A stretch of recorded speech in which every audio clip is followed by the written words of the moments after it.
Hey, this is Dr. Osborne, and I'm coming at you live today from beautiful Tempe, Arizona. I'm here this weekend on a nutritional conference, so not seeing the usual backdrop of my bookcase. Instead, we get to look at palm trees and listen to water fountains. So I'm very, very lucky to be here today. Very, very happy that you're here with me, because today we're going to be talking about a very important topic. And when I say very important, it is one of the most prolific reasons why I see patients in my clinic not respond or have a slow response to their autoimmune recovery. And it has to do with the effects that medications can have on their GI tracts, medications can have on their guts. So I want to dive into this topic today because, again, so many people are trying to make lifestyle and diet changes that are important to make, like going gluten-free, not eating GMOs, not eating processed sugars or refined fats.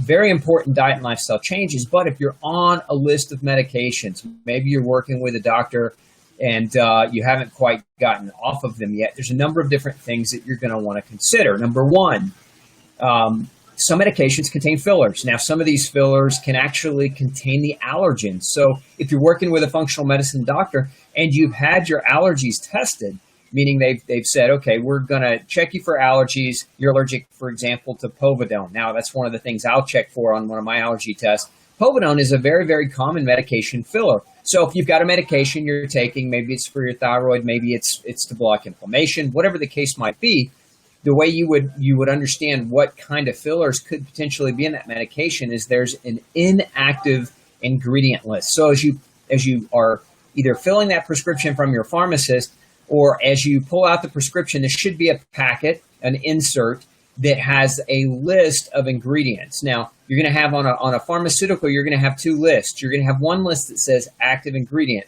and that's usually the name of the drug. Now, you're going to have another list somewhere on that packet that says inactive ingredients. That's where you're going to find the fillers that are in the medication, whether it's blue dyes, whether it's something like povidone, whether it's gluten or grain-based fillers like rice powder or lactose as a sweetening agent. Whatever it might be, you've got to look at that list because, again, if you're allergic to the medication or if you're allergic to what you're taking, it's going to continue to contribute to GI damage. It's going to continue to contribute to leaky gut. And one of the easiest things in the world to do with that medication is, if you're allergic to it, is have your doctor, your prescribing doctor, call in the same prescription to a compounding pharmacy so that you're not getting those fillers that you're potentially allergic to or reactive to. So, again, super important that you understand what's in your medication beyond the drug itself, because if you're allergic to the ingredients, you could very well react to them. Again, we're talking about how medications can contribute to gut dysfunction or leaky gut and perpetuate or prolong your agony or prolong your ability to recover. Okay, one of the other things that you definitely want to look at if you're on a particular medication, and I put out a post yesterday, so if you didn't see that post, one of the things that you can go to is Gluten Free Society, and I'm going to pin this up for you. It's glutenfreesociety.org, and hit the blog. And one of the things that you're going to be able to access, I'm going to comment there in the comment box and put that link in there for you guys. But that link is basically what you can read about how different medications can affect the function of the GI tract. So recall that some medications will slow your gut down, and that can be a very big problem. Why? Because if we're slowing your gut down, remember, we're potentially causing constipation. And one of the ways we detox, one of the ways we take out the trash, so to speak, is through healthy bowel movement. So, those of you who are on, for example, chronic pain medications, especially the opiates or the narcotic versions, they dramatically slow down the gut. If you're on a neurological medication like gabapentin, which is for neuropathic pain or neurological pain, that particular medication will also cause constipation and slow down the gut. Birth control pills can cause constipation. So again, I put together an entire article on that topic for you with diagrams so that you can print those diagrams out, take them in. They have references. Take them into your doctor because the medical references are on there, and you can have a conversation, open up the field and have that conversation with your doctor about an alternative or about an action step or an action plan to work or wean yourself off the medication as you need it less and less. Remember, if you change your diet and lifestyle, if you're following the no grain, no pain diet protocol, as from the book, The 30-Day Plan, you're going to find that it's possible to start weaning off those medications because you're going to feel so much better in that process of doing so.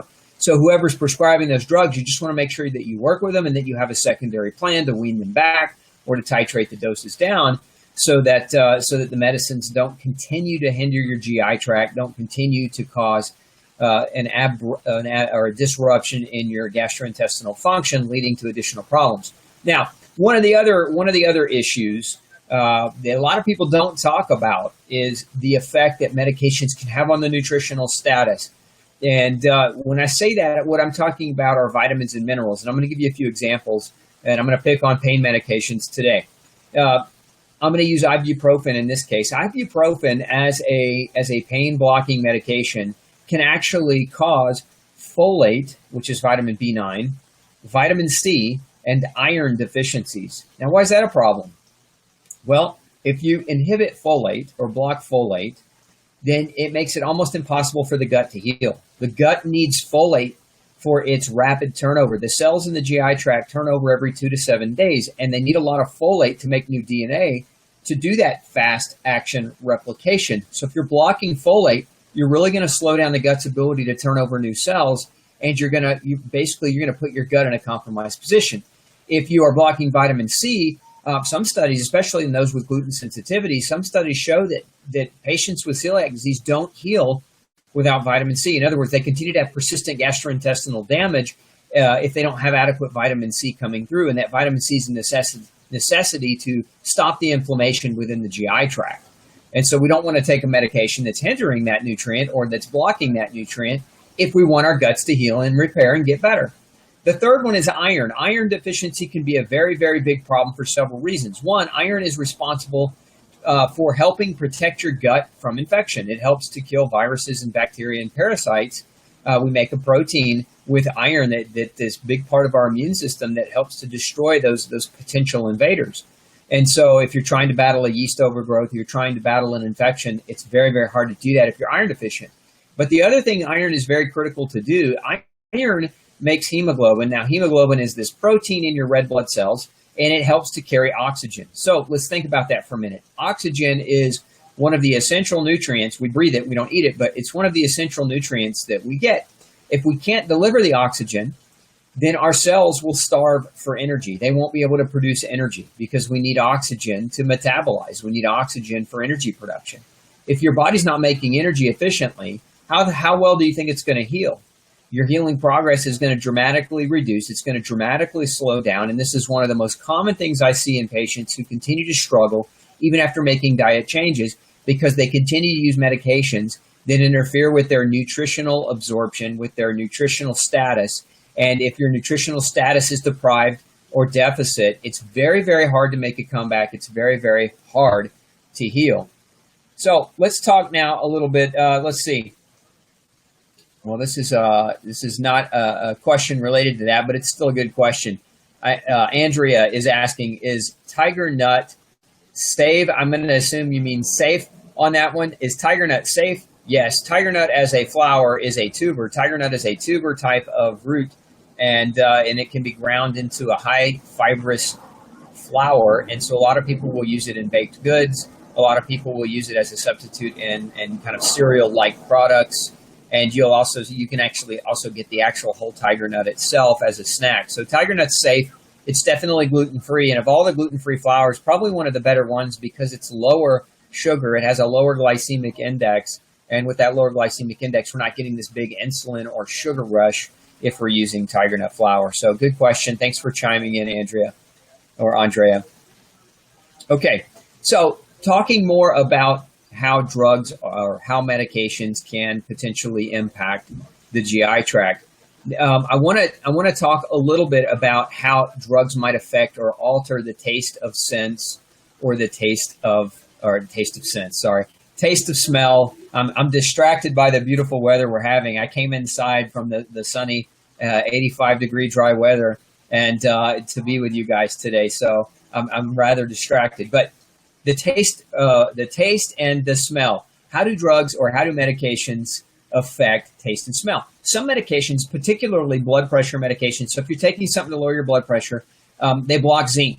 And zinc is necessary for our sense of smell and taste. So if you are zinc deficient, not only zinc does 200 different functions in the body, but one of its functions is in taste and smell. And so what happens to individuals who are chronically zinc deficient, aside from the fact their immune system is suppressed, aside from the fact their antioxidant status and reserves start to diminish, aside from the fact they can't form good collagen, so their skin starts to droop and their joints start to ache and hurt and they can't fight inflammation very well, zinc deficiency suppresses our taste and smell. And so now what happens when people who are taste and smell suppressed is they gravitate toward the salt, or they gravitate toward high processed salty foods with flavor enhancers or food additives that enhance flavor sweetening, because they want to taste their food. And so these people tend to over salt their food or over purchase processed food with tons of additives. And those things are just not generally very healthy. So if you find that your food is very, very bland, if you find that your taste of or your sense of taste and smell has diminished over the years, it's very possible you have a zinc deficiency. And if you're on medications, again, blood pressure medications, probably the most notorious for doing this, but birth control can do it. Estrogen-based medications can inhibit zinc. It's a very, very common one. And antacids, so drugs that block stomach acid production like Nexium and Prilosec and Zantac, Tums, Rolaids, Mylanta, the pink stuff, Pepto-Bismol, all these things can suppress stomach acid. Antihistamines or allergy medications can do it as well. And so these people tend to be more prone to the deficiency of zinc, which is going to lead to a loss or potential loss of taste, smell, among other things. And that's going to alter the way they choose their food. So keep those things in mind. Now, one of the other impacts or effects that medications can have on the GI tract that largely goes unnoticed or missed is that the malnutrition that certain medications can cause can actually lead to tooth decay.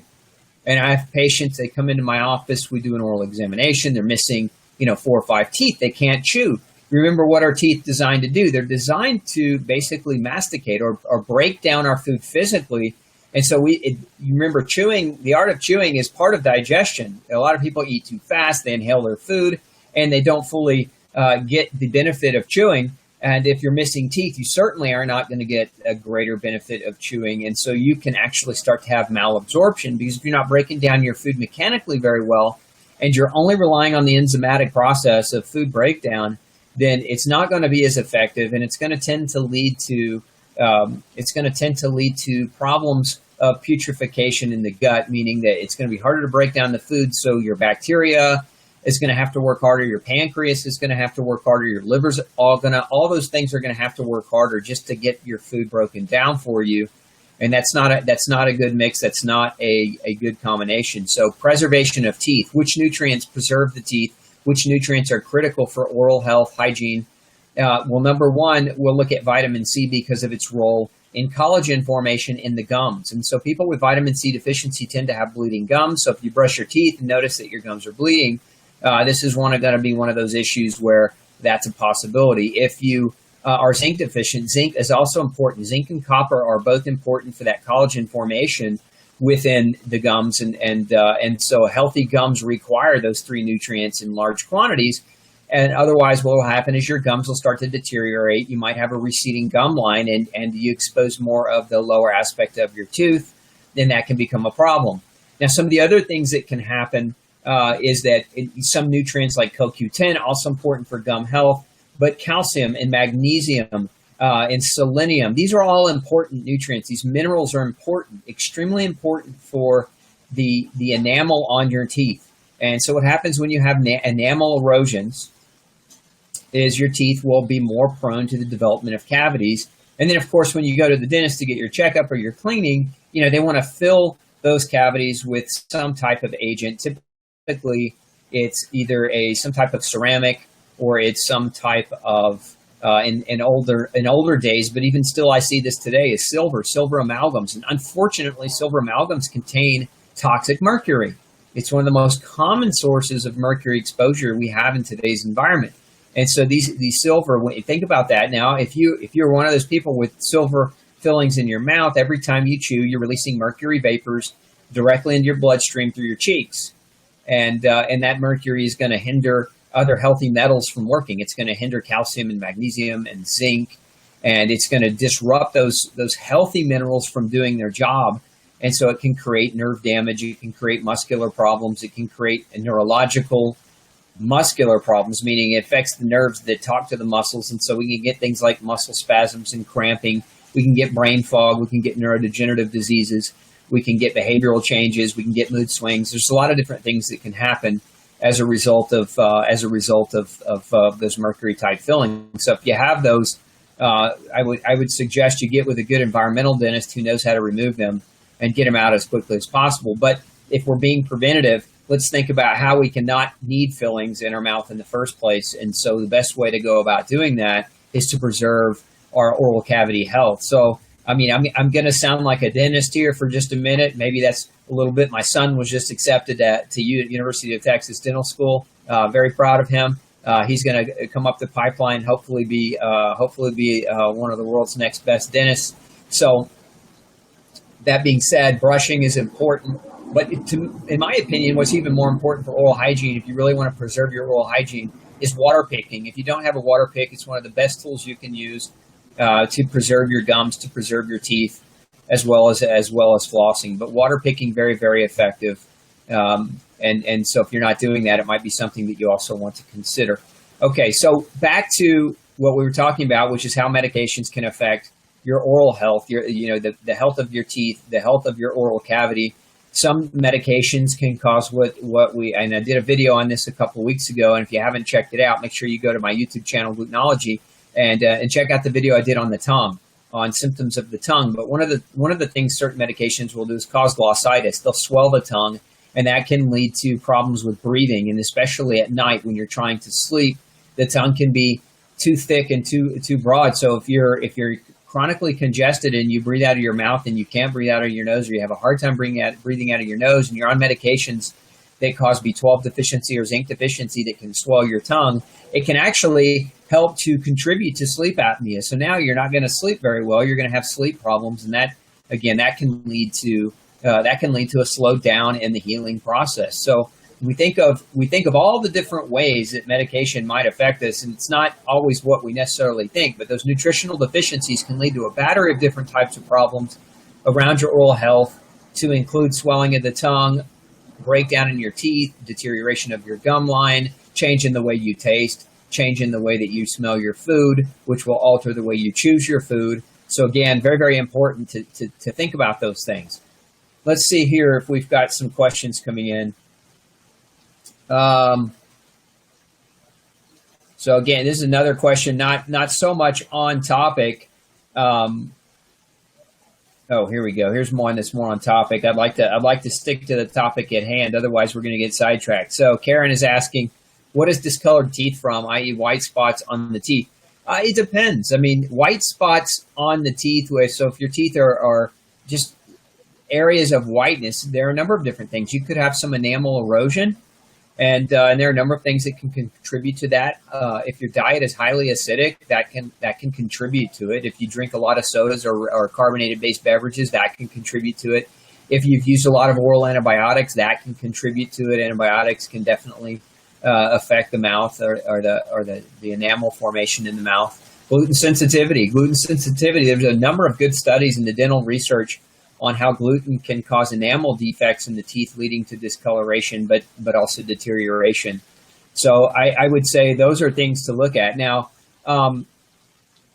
if you have just tiny white spots on the teeth and you've ever had like braces, there's some braces, like if you've done like an Invisalign where they put little dots on the teeth, and then when they go back to remove them, some people will have little spots of discoloration on their teeth after they go back in and remove those. So again, Karen, it's hard for me to say without having additional information, but hopefully those answers are helpful for you and will get you moving in the right direction.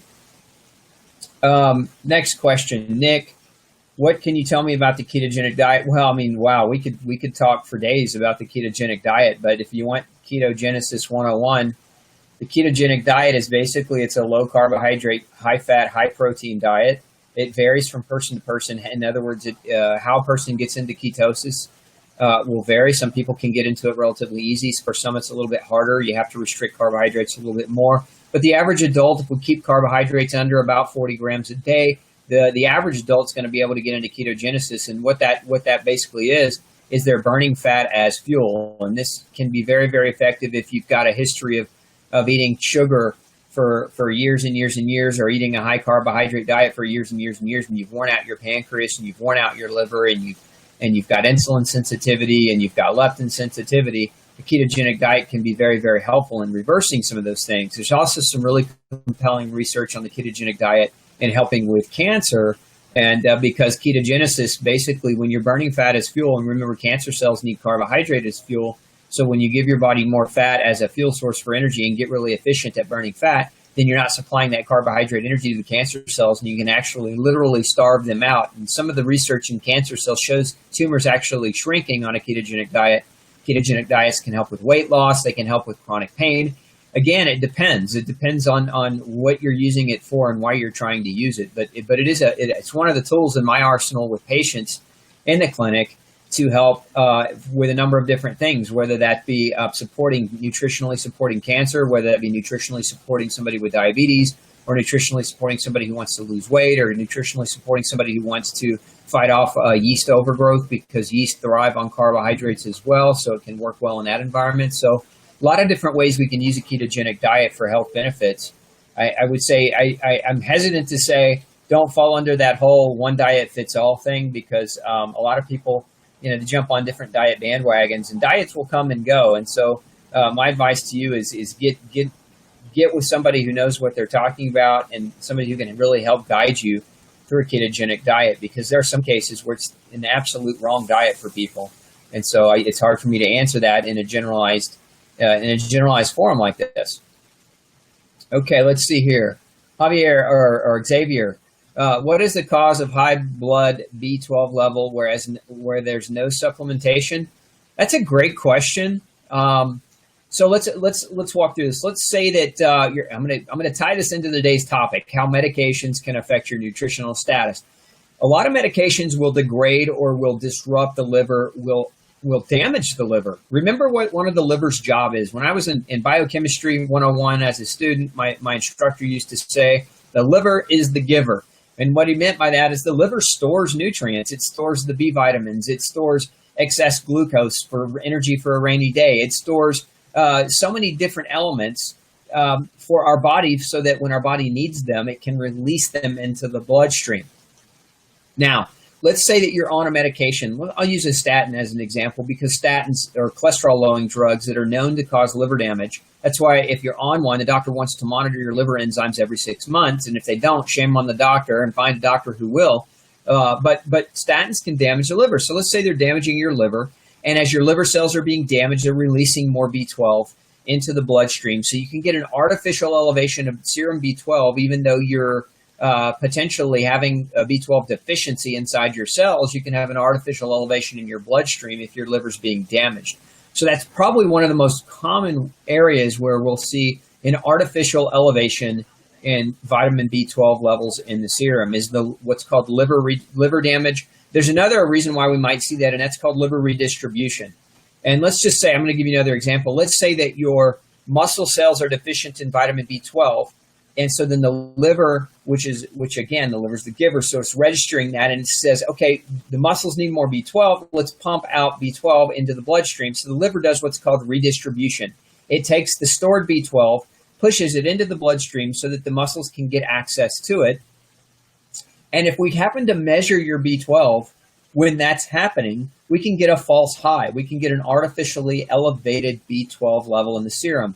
And if you've watched any of my videos on YouTube on our Glutenology channel, there are a couple that I've done on B12 in the past, and pretty in-depth videos. I talked about this in much greater depth, but this is one of the reasons why serum B12 tests are some of the worst types of ways to monitor vitamin B12 status. The serum B12 can be elevated up or down based on your diet immediately. So it doesn't give us a long term of what your body actually needs. It really more specifically gives you a kind of a short term. What is your B12 looking like based on your last meal, based on whether there's liver damage, based on whether or not the fact there's any kind of redistribution going on at that moment in time. So remember that serum lab tests, let me give you an analogy. Serum lab tests of any kind really are a snapshot, and that's why that's why a lot of people go in and they have these very normal looking serum lab tests, because the doctor runs their tests and nothing is abnormal, because number one, the body is a really, really great adapter. The body adapts and it tries to regulate your level of cholesterol, and it tries to regulate your level of hormones and regulate your electrolytes. And it does so well that a lot of times your lab tests are abnormal even though you don't feel well.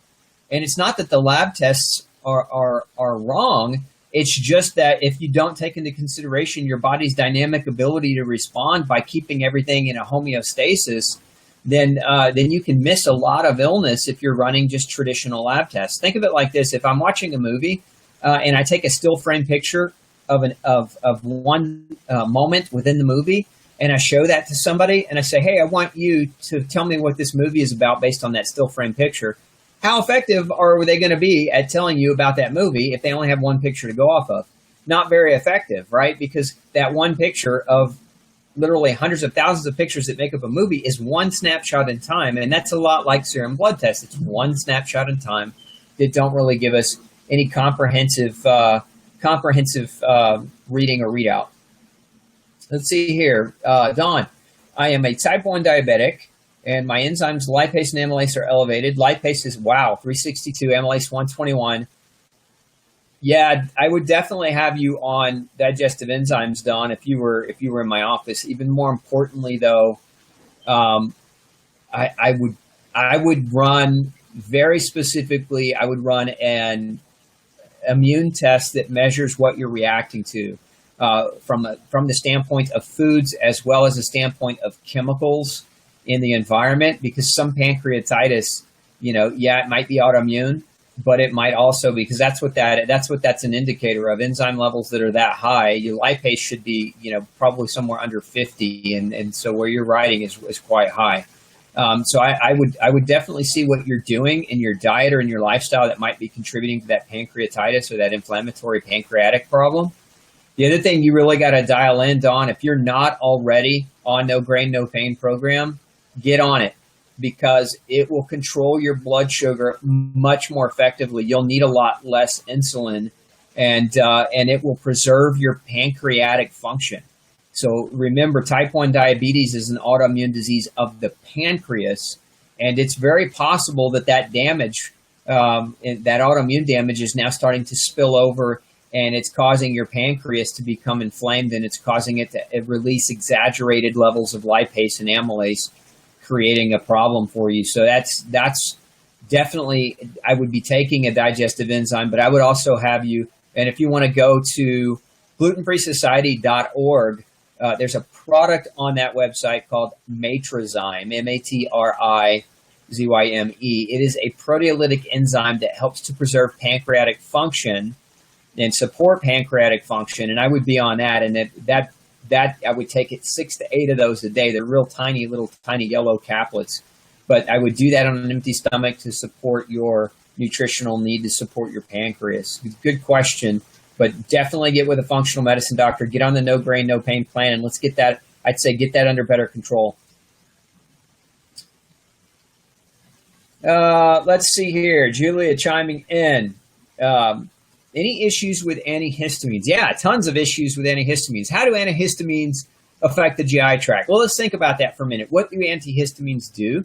They block a chemical called histamine. What is histamine? Histamine, in a nutshell, is a neurotransmitter one, so we need histamine to regulate our sleep. So this is why a lot of people have, like, you take a Benadryl or a generic antihistamine, and what does it do? For a lot of people, it knocks you right out. Why? Because it's blocking histamine. Histamine is an excitatory neurotransmitter. It excites the mind. It excites the brain. When you block that, it makes you groggy and tired. Okay? And some people have a paradoxical effect, but we won't get into that today. But the antihistamine in themselves will create that as part of the problem. But remember, what does a histamine do? Histamine is part of your immune response. So if you're exposed to something that you're acutely allergic to, your mast cells, your white blood cells, the type of white blood cell called a mast cell, will release histamine in response. It wants to destroy and knock out the enemy. So suppressing histamine will make you feel less symptomatic. Your eyes won't be as watery. You won't feel as itchy. But it's suppressing the immune system's ability to kick on and start the healing process. So as long as you're taking antihistamines, you're actually suppressing immune function and suppressing your body's ability to fully recover and heal. And that's a bad idea. A better idea, in my opinion, is to take something that doesn't block histamine.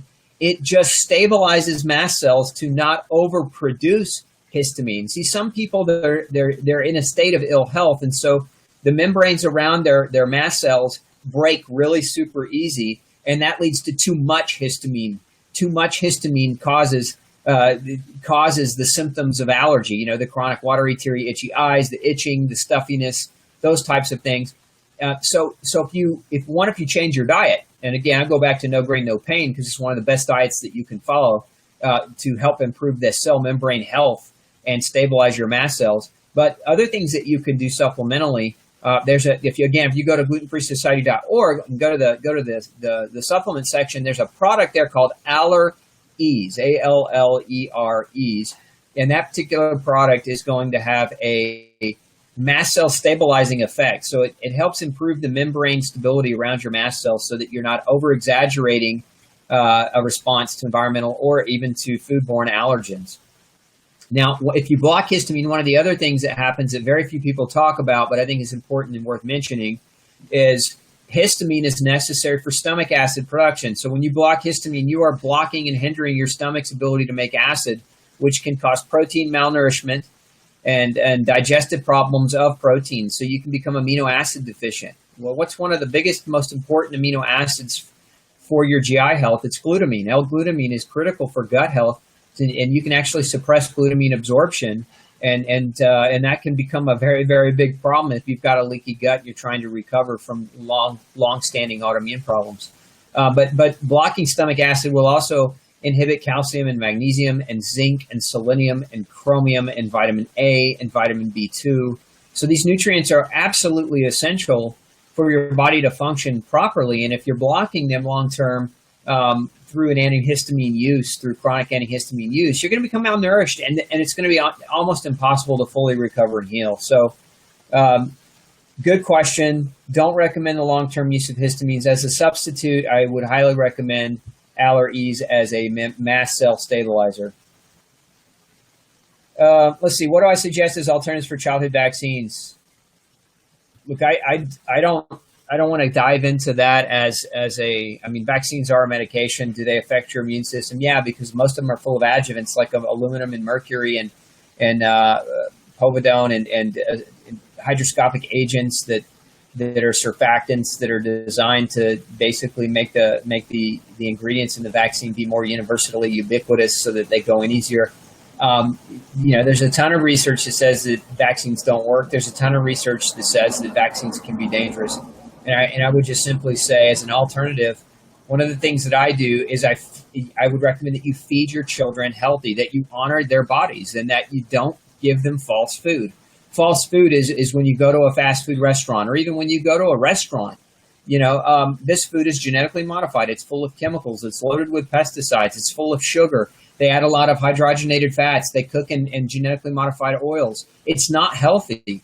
I mean, the best thing we can do to preserve the integrity of our children and their immune systems is to feed them well, get them enough rest, make sure that they're getting ample and adequate sunshine, make sure they're getting ample and adequate exercise. So don't just send them to school for 8 hours a day exercising their brain. You got to exercise their muscles. You got to keep them physically fit.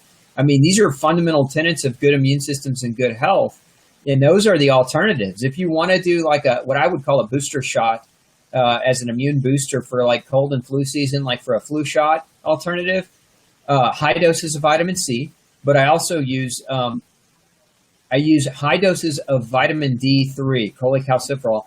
And what we do is we take the person's body weight.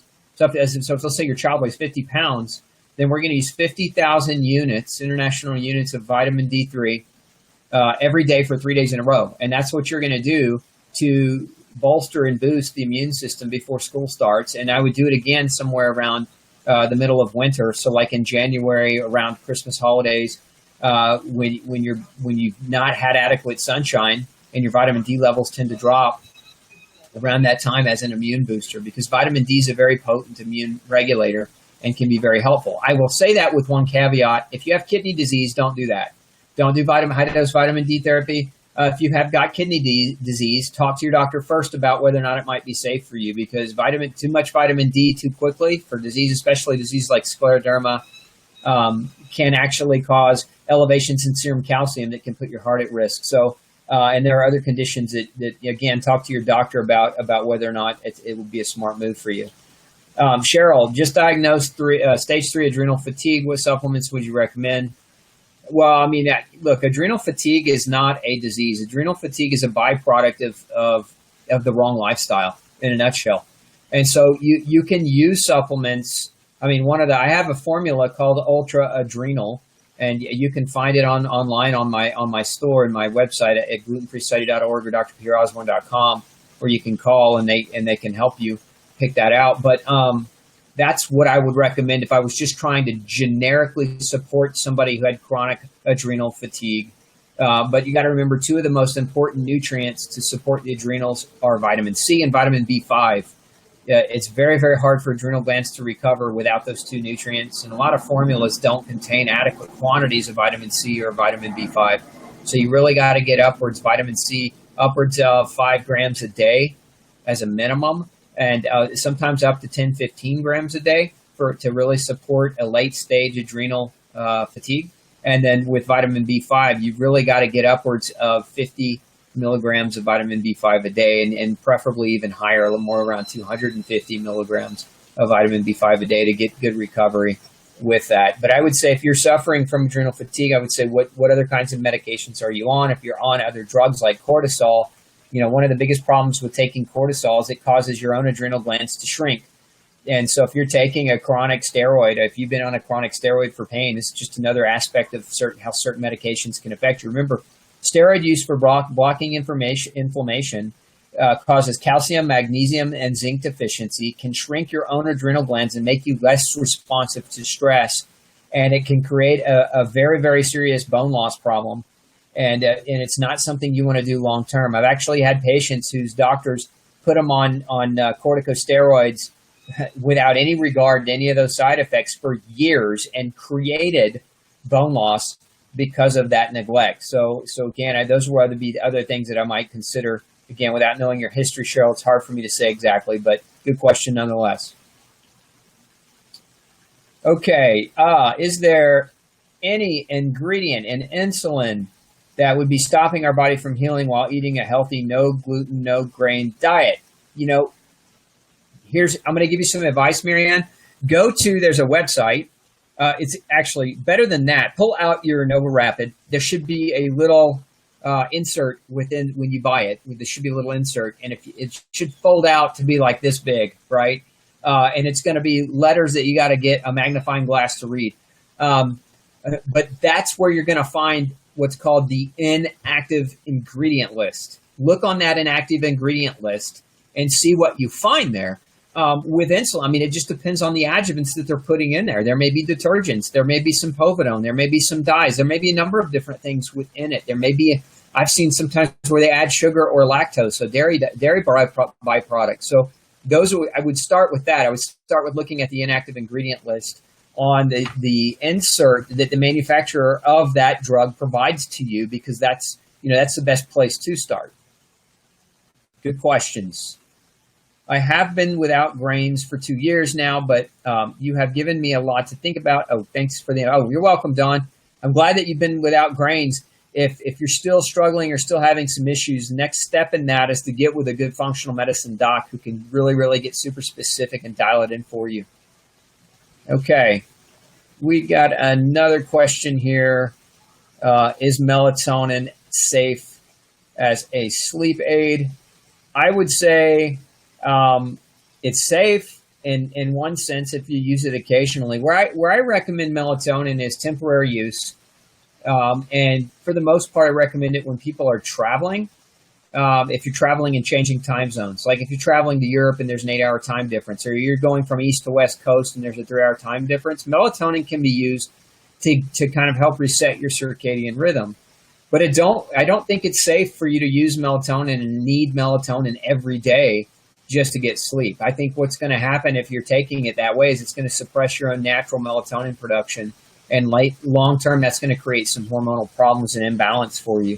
So it's safe. It's safe in one sense to use it as a temporary or occasional sleep aid, but I would not use it on a habitual basis.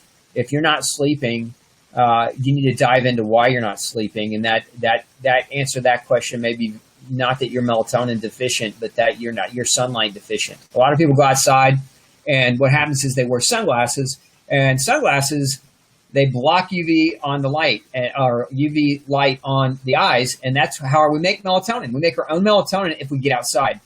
So if you're not getting outside, or if you live, where there's long winters and very little sunshine, you need to get a light box with the power that's going to have a light box with at least 10,000 LUX, and you need to sit in front of that 20 minutes a day, preferably earlier in the morning when you get out of bed. 20 minutes a day, sit in front of that to help make your own melatonin. But sunshine is an essential nutrient. You can't survive without it. Humans that avoid the sun because of fear of skin cancer, or that they've just been told and they think sun is a bad idea, nothing could be further from the truth. I mean, the sun is a beautiful nutrient. The UV light helps us make vitamin D, helps us make melatonin, helps us make other compounds that fight cancer. There's so much benefit in terms of sunlight. The difference would be if you're out in the sun too long and you burn, can you increase your risk for skin cancer? Sure, you can. But if you're staying out long enough to not burn, long enough just for the toleration of your own skin, that's the type of sunlight that I'm referring to, not baking yourself every day and burning every day. Okay, we are running down on time here, so we're going to take in last question.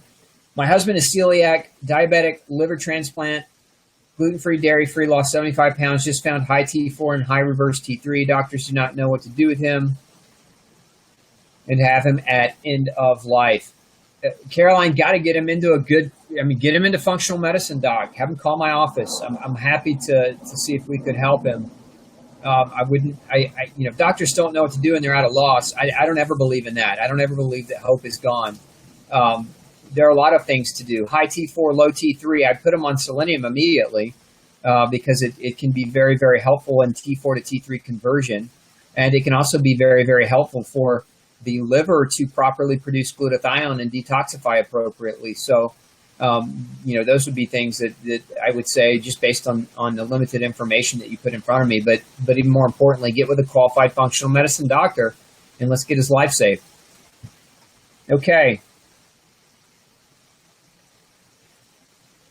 Does it help to separate your carbs from your protein, help your stomach acidity, help digest your protein better?